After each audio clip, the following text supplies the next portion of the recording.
banyak orang, bahkan juga sebagian yang mengaku-ngaku sebagai 58% pendukung Prabowo Gibran, mulai benar-benar cemas ya, karena konstitusi menyebutkan bahwa jika presiden berhalangan, maka wakil presiden akan naik menggantikannya.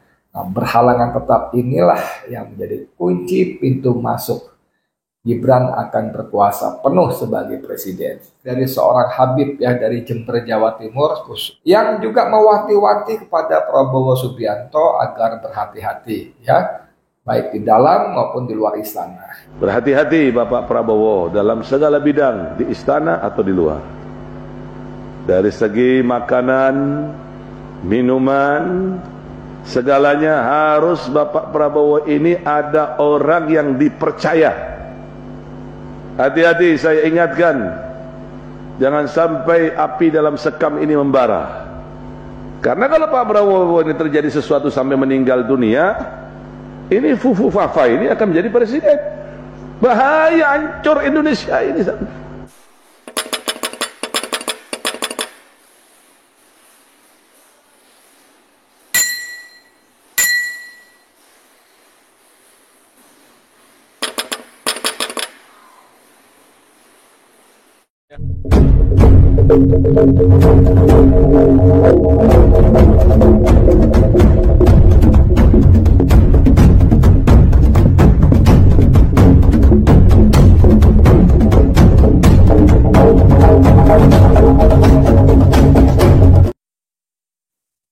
Bismillahirrahmanirrahim. Assalamualaikum warahmatullahi wabarakatuh. Saudara, dengan saya Edi Mulyadi dari Forum News Network FNN Bang Edi Channel.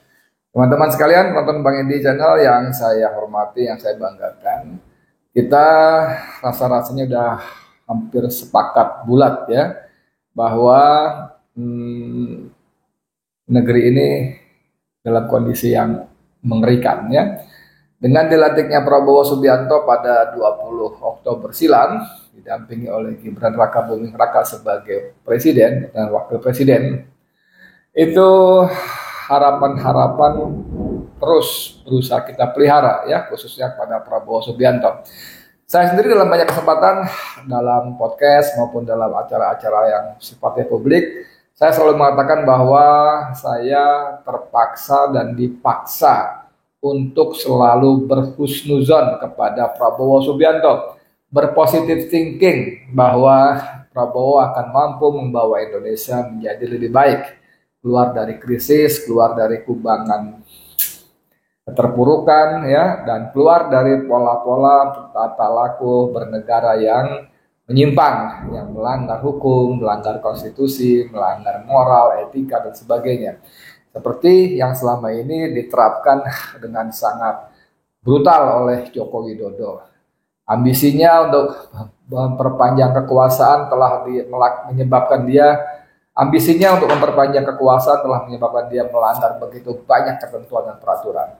Kemudian begitu ambisi untuk 3 periode mendapat halangan atau tantangan yang sangat keras pada seluruh lapisan masyarakat, maka kalau menurut versi Tempo dikombinasi dengan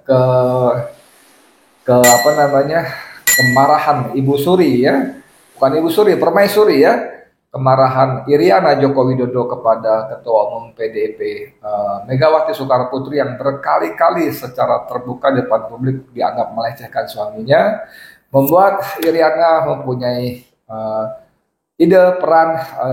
membuat Iriana mempunyai gagasan untuk melanjutkan dinasti kekuasaan Jokowi melalui anaknya Gibran Raka Buming Raka.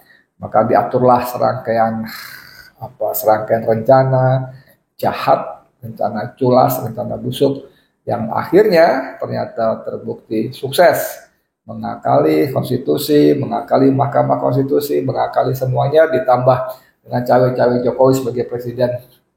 Maka Gibran berhasil duduk ditampuk kekuasaan sebagai wakil presiden. Nah, sampai di sini saudara sekalian, banyak orang, termasuk terutama saya, ya paling tidak yang non 58%, bahkan juga sebagian yang mengaku-ngaku sebagai 58% pendukung Prabowo Gibran, mulai benar-benar cemas ya, karena konstitusi menyebutkan bahwa jika presiden berhalangan maka wakil presiden akan naik menggantikannya. Nah, berhalangan tetap inilah yang menjadi kunci pintu masuk Gibran akan berkuasa penuh sebagai presiden. Nah, banyak kekhawatiran dan juga saran imbauan agar Presiden Prabowo Subianto berhati-hati, bahkan ekstra hati-hati ya. Jangan sampai berhalangan tetap itu menemukan muaranya karena ada upaya-upaya membuat Presiden Prabowo Subianto berhalangan tetap. Banyak orang ya, kalangan yang memberikan masukan seperti ini. Kemarin tempo hari saya juga sudah bukan pertama berkali-kali membuat podcast seputar masalah ini. Kalau sampai Gibran naik duduk menjadi presiden, negara ini akan luar biasa mengerikannya. Nah, saudara sekalian, di beberapa grup WA pagi ini tadi mulai beredar, ada sebetulnya dari kemarin barangkali ya, ada cuplikan video pendek dari seorang Habib ya dari Jember, Jawa Timur, lebih tepatnya dari Kecamatan Tanggul ya, yang juga mewanti-wanti kepada Prabowo Subianto agar berhati-hati ya, baik di dalam maupun di luar istana. Nah, ini cuplikan video saya ambil dari grup-grup WA. Silakan. Tapi saya pesankan kepada untuk Bapak Prabowo ya, dengarkan ya Pak Rudi, saya pesan, saya kenal sama beliau, bukan tidak kenal, saya kenal kepada beliau. Dia tahu, mudah-mudahan dia ingat. Berhati-hati Bapak Prabowo dalam segala bidang, di istana atau di luar. Dari segi makanan, minuman, segalanya harus Bapak Prabowo ini ada orang yang dipercaya. Hati-hati, saya ingatkan, jangan sampai api dalam sekam ini membara. Karena kalau Pak Prabowo ini terjadi sesuatu sampai meninggal dunia, ini fufu fafa ini akan menjadi presiden. Bahaya, hancur Indonesia ini. Kita tidak berharap dia menjadi presiden. Sedangkan dia mengatur dirinya sendiri aja nggak bisa. Saya bukan tidak tahu tipe-tipe yang begini ini. Teman-teman sekalian yang saya hormati, Habib Muhdor Tanggul ini seorang ulama zuriat atau keturunan Rasulullah SAW yang sangat dihormati. Paling tidak untuk Jember ya, Kabupaten Jember, Jawa Timur, mengenalnya sebagai ulama yang lurus, ilmunya mumpuni dan sebagainya. Nah, Habib ini juga memberitahukan pada kita bahwa Prabowo harus ekstra hati-hati. Bahkan secara spesifik dia mengatakan baik makanan, minuman dan sebagainya. Dan yang luar biasa lagi, Sang Habib mengingatkan bahwa kalau sampai terjadi apa-apa, maka Gibran akan naik. Dan si Fufu Papa ini kata dia, kita tidak rela kalau Fufu Papa menjadi presiden menggantikan Prabowo yang berhalangan tetap karena dibuat atau memang karena musibah yang kita nggak tahu persis apa penyebabnya. Nah, ini adalah peringatan untuk kesekian kalinya saya kira ya, sebagai kekhawatiran yang mendalam ya. Karena walaupun Prabowo Gibran naik dengan cara-cara pemilu yang tidak elok, yang orang banyak yakin itu curang karena cawe-cawe Joko Widodo, tapi setelah Prabowo dilantik ya orang akan berpendapat ya sudahlah, sudah dilantik mau apa lagi kan, toh kita juga tidak mungkin membatalkan atau menggagalkan ya, kita akan berhadapan dengan kekuatan-kekuatan negara, baik tentara, polisi dan semuanya barangkali. Karenanya yang bisa dilakukan oleh orang-orang yang tidak memilih Prabowo Gibran, termasuk saya dan banyak temannya lainnya, adalah berharap, ya kan, berharap Prabowo akan begini, akan begitu. Prabowo tidak akan seperti Joko Widodo. Berharap Prabowo tidak jadi penerus Joko Widodo. Dan berharap Prabowo akan menjadi antitesa bagi Joko Widodo. Ya, semua perbuatan tingkah laku yang dilakukan Joko Widodo akan sama sekali ditinggalkan oleh Prabowo Subianto. Dengan harapan begitu, maka kita boleh berharap Indonesia akan menjadi lebih baik di tangan Prabowo Subianto setelah dibuat remuk redam oleh Joko Widodo. Tapi, ya kan, kalau Prabowo punya buku Indonesia Paradoks, ini kan Prabowo adalah sebuah paradoks yang membuat kita semua bingung ya. Pidato-pidatonya, ucapan-ucapannya, bahkan pikiran-pikiran dalam buku Indonesia Paradoks itu semua bagus sekali. Cuman itu tidak diwujudkan dalam prakteknya, dalam kegiatannya, dalam keputusan-keputusannya. bagaimana dia mengangkat menteri-menteri Jokowi yang bermasalah, bagaimana dia mengangkat para menteri, wakil menteri, dan kepala badan yang tidak jelas juntrungannya, bagaimana dia berteriak berkoar-koar akan mengejar koruptor sampai ke Antartika, tapi di sekelilingnya begitu banyak koruptor besar. Ya. Bahkan kalau mengutip ucapan dari mantan penasihat KPK selama 8 tahun, Dr. Abdullah Heha Mahua, beliau mengatakan bahwa 90% menterinya Jokowi, menterinya Prabowo adalah koruptor. Gila ya.